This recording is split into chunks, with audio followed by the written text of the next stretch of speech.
Hello, fellow armchair generals. This is Gamer 1745 here, and it seems that there is a reasonable amount of interest in these post-mortem episodes of our last big campaign. This one, of course, by the thumbnail and everything, you can tell that we're looking at Britain. Next week, I plan on making another special episode, not focusing on another country, but we'll get to that then. So stay tuned, looking for that coming out here. Okay, well, first thing we want to look at is politics. The king is in charge. Well, you know, head of state, head of government. Just a quick aside on that to mostly of my American friends, because even if you've gone through Politics 101 in university, you probably missed it because maybe even your professor didn't cover it. The head of state is sort of the head of the country, if you will, where the head of government is sort of, as it's saying, is the head of is the person who actually sort of runs the government, the person who, you know, figures all that out. And that's sort of where in the US the president is both the head of state and the head of government, where you'll find in some European countries, I was going to say a lot, but some European countries, they have a monarch who's head of state, and even to this day, they have, you know, the queen has less and less power under their current constitution, that's sort of constantly fluctuating, but she still has a mild amount of power. But in some countries, it is literally just a figurehead. But even in a lot of those places, an ambassador to the country will present the credentials, you know, that, hey, I'm an ambassador. This is an embassy to your country, because technically it's the ambassador is the embassy, not the building, to the monarch as the representative of the whole country and everybody else there. In Germany, unless things have changed since my last class on it, they have a head of state who is a president, and he has almost no powers in setting up the government.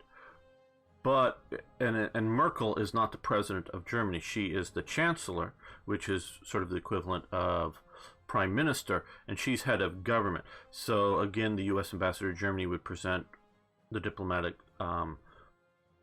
papers to the president. And most of the countries, the head of state is pretty weak in Europe, but they do things like, and again, I don't know the constitutions and some of the things, is make the army officially responsible, say, to the president, but the person who runs the government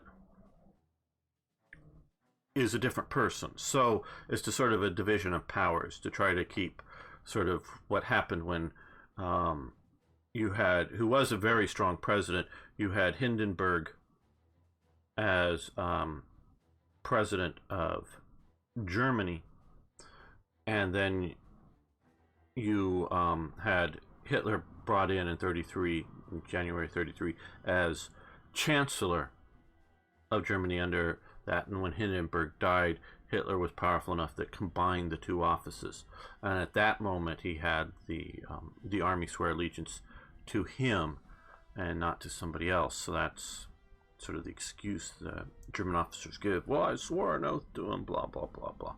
Okay, so that's just sort of the idea of, and in America, we're not used to having these two offices split between them.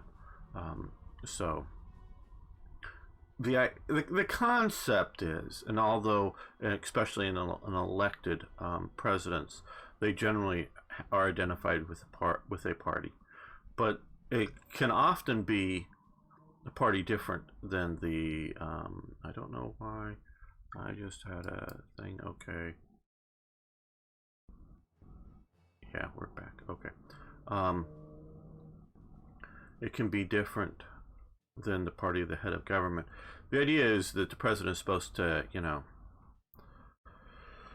be above daily party politics, kind of thing. So And that's the concept. So we have Churchill, then we have Ernest Bevin, Oliver Stanley, Viscount Templewood, who I never really heard of. Robert Menzies, I've heard of, don't know much about. Charlton Brooke, yeah, that seems to be an alright government. Seems to be total economic mobilization, massive education, heavy industry, service by requirement. Seems that they're doing all that well. Looking at that now, we'll look at production. Reinforcements. It seems like reinforcements, a bit to upgrade, well, 2/3 of what's needed. If I let the clock go, they'll probably at least need this much in supplies, but we can see we have large amounts of supplies. And a bit into producing new units, which we see are the semi-motorized divisions, which look to be reasonable divisions. They have anti-tank guns, medium artillery, and engineers. So yeah, that seems like they're effective. Okay, so now Britain's had a hard time of it in this campaign. We can see that though they are controlling Norway, I think this goes down to, yeah, they can't push any further north in against the Germans there, but they have no, what are you doing that? I did sort of get my objective of, you can see fairly, you can see we're moving up and down, a fairly decent occupation force here that now has just become an occupation force. Yeah. Okay, well, more than I was going to say, thinking bombers there to be able to bomb Germany. Fighters, bombers, those were strategic bombers we went through, weren't they? Yes. Okay, so these guys were all beat up from strategic bombing. No orders now, and they're unfortunately overstacked. That's basic AI problem, and that they won't fly them back to, you know, big super, probably a 50. Oh, can repair, so, oh, here's, what? Airbase? Oh, wow. Okay, here's a 45. 45 airbase. And I could do 10, so they're not even sending them to there. And they're not sending them back here where they could send. Oh, here's a 50 back in Birmingham. So, and here's another 45. They're not even shuffling that, but that's a basic AI problem. So Germany has no hopes of taking back Norway, just because we can see, you know, pressure on the Soviet side and whatnot. Like I say, they've been doing poorly. The Italian Social Republic is here with an army. Well, I guess they've gotten it back, but the Italian Social Republic is neutral with some troops that are stuck there. Okay, I saw those troops now. And of course, they're doing fairly well in Africa. And we can see the forces here. Now, a bunch of these, we see the American flag, Canadian flag, are lent forces to them, but they are doing here. Now, here is something, let's do this. None of those are the same forces, and we're at the bottom of it. Down here you can see the scroll bar, and watch as we move up. We see we're moving up. We're still just there. Again, a lot of lent forces.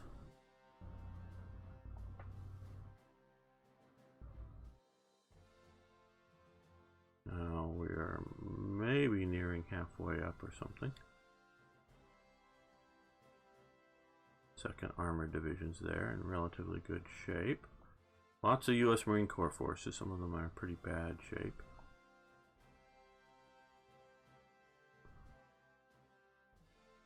First Infantry Division. You might want to check out some of my videos on the Bloody First. The big red one.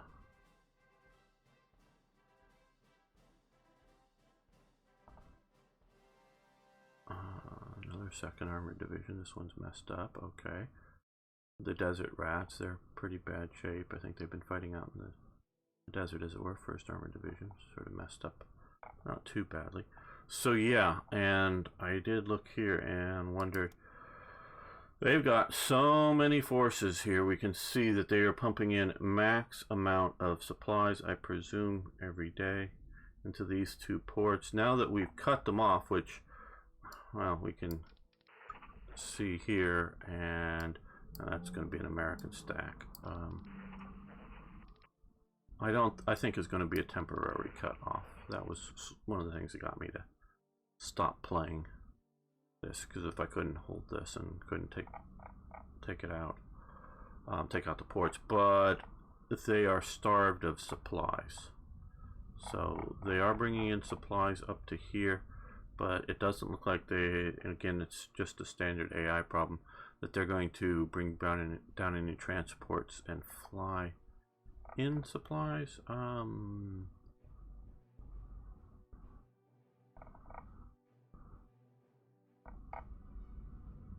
just want to see here. Let's hover over this.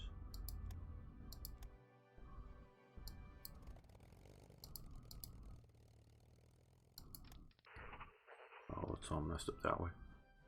Well, they have 6 transports assigned to them. Yeah, they could be flying in some supplies. Maybe not many, maybe not enough, but some would be better than nothing. You can see all the red squares here. That's sort of what's been allowing us. That's twofold.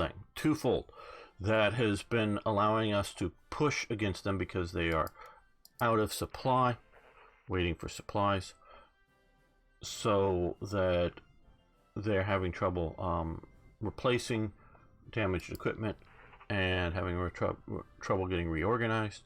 Yes, like I said, the desert rats out in the desert.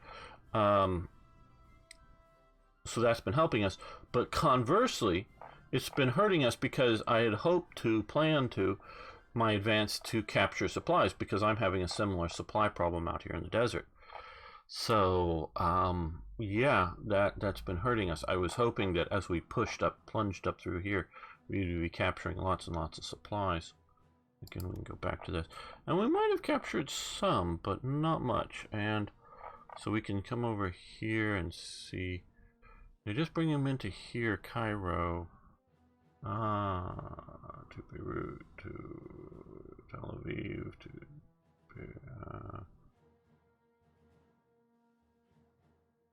well,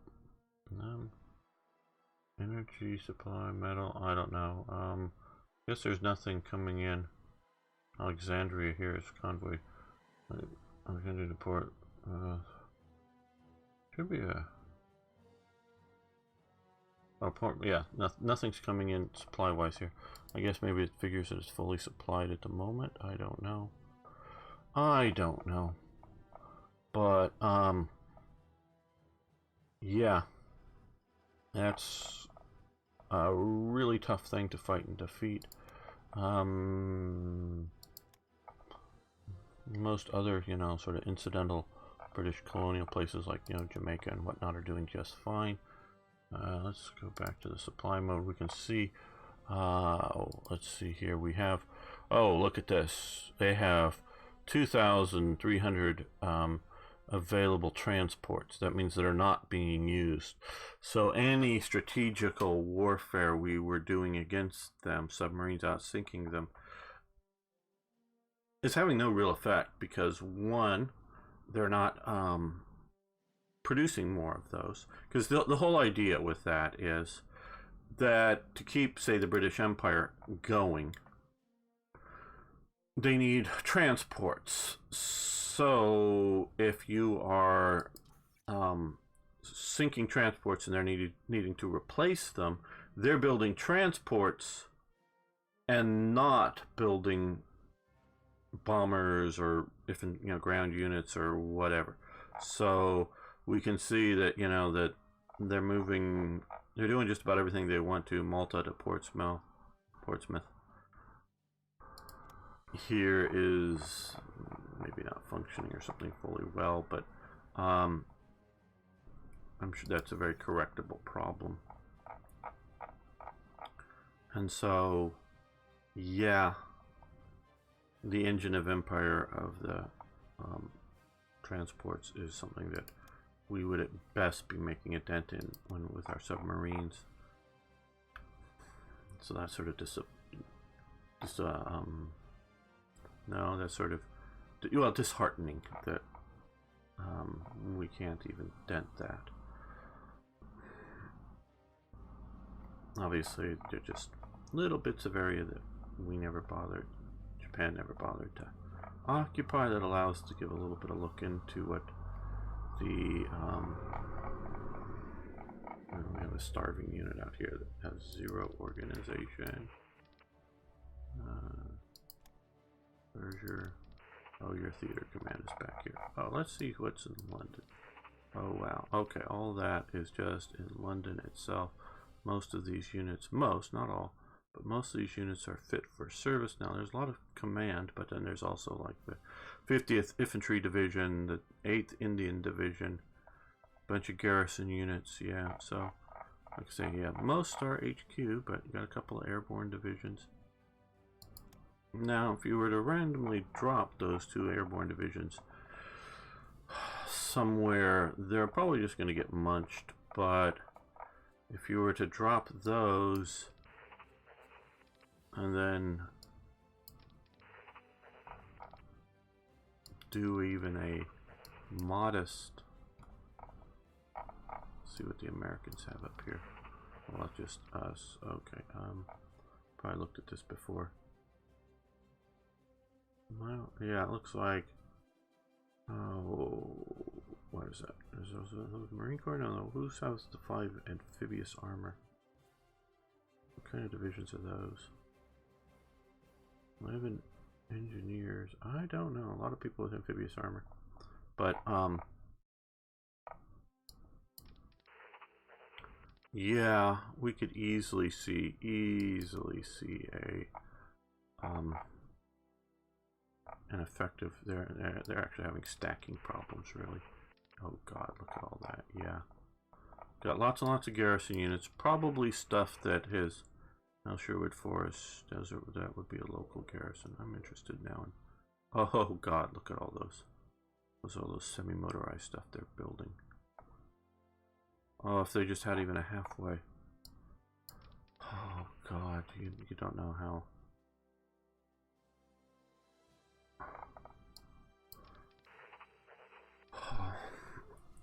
Those of you who've been around remember For the Motherland, and lots of, okay, see, here's the Malta Reserve that obviously got shattered and sent up here. Sort of wondering if all these garrisons, are they from Parisian militia garrison? Are they from, you know, shattered units that sent back to the capital and they're stuck left in Britain? Egyptian garrison, Royal Navy garrisons, probably overseas, but that's just a guess. Iraqi garrison, that's obviously an overseas unit. Those home guards, now those will be local.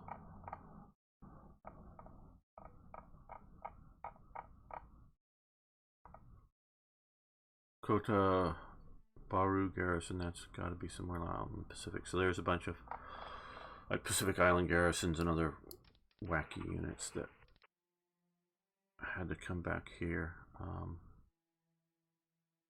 Once shattered and never sent back off somewhere. But For the Motherland, they would do all kinds of invasions. Just, oh, let's invade, you know. And, well, we know that there's, we actually see that there's several panzer divisions there, but we'll send in two, you know, garrison divisions, and they'll just get munched. So that was just horrible. And then they overreacted the other way. But, oh, if you could just have it.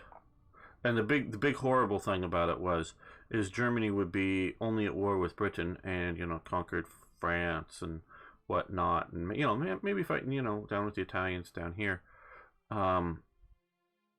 but, and they would do these silly invasions. But if you could just have a switch that use, and you could just use the exact same code you have, and I'm sure they have it archived.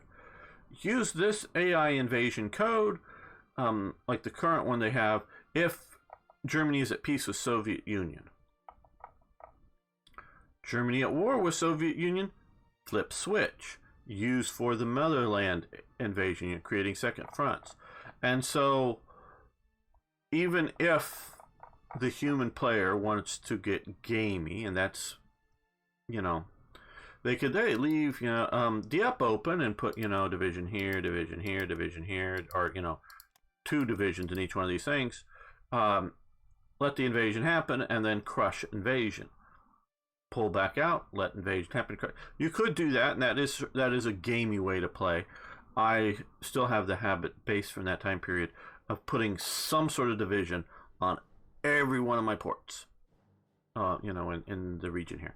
Just because they always invade the port, and normally they would invade until, they lost organization, and then go home. So although that does them damage, it isn't, it's still making them fairly, effective units that can come back some other time. They didn't need to be great division, just some sort of division, a little bit more than just a, completely weak little where's one of those garrison detachment units that you see in Black Ice. Needed to be, just some sort of halfway decent division. Stick it in the port, and then, hey, it was fine. You could do that. But how do you switch that on once you're at war with the Soviet Union? And then you had a buildup of forces like these guys have. You would, there we go, from hello. René à toi. Partisan unit that shattered over on the continent and is now spending the war in Britain. Okay, so had you done that, then this would make the human player really, really sort of a different situation, and it would also include, invading Italy. So you would have to leave significant forces in the west, in the south, in Greece, in wherever, in Norway, while you were fighting it out in the Soviet Union. And if you didn't, you would be having real invasions that if they got ashore, then they would start pumping in more divisions. And so, yeah, that would be a challenging thing to happen, but they don't have that. So, yeah. Okay. Like I say, I'm going to make another special episode, and that's the planned last special episode for this series, unless you come up with something else you want to see. You can look at the German episodes, see Germany, the Soviets, see the Soviets, and of course the United States, which sort of are doing really well. Okay, so like, share, whatever. See you next time for more Hearts of Iron.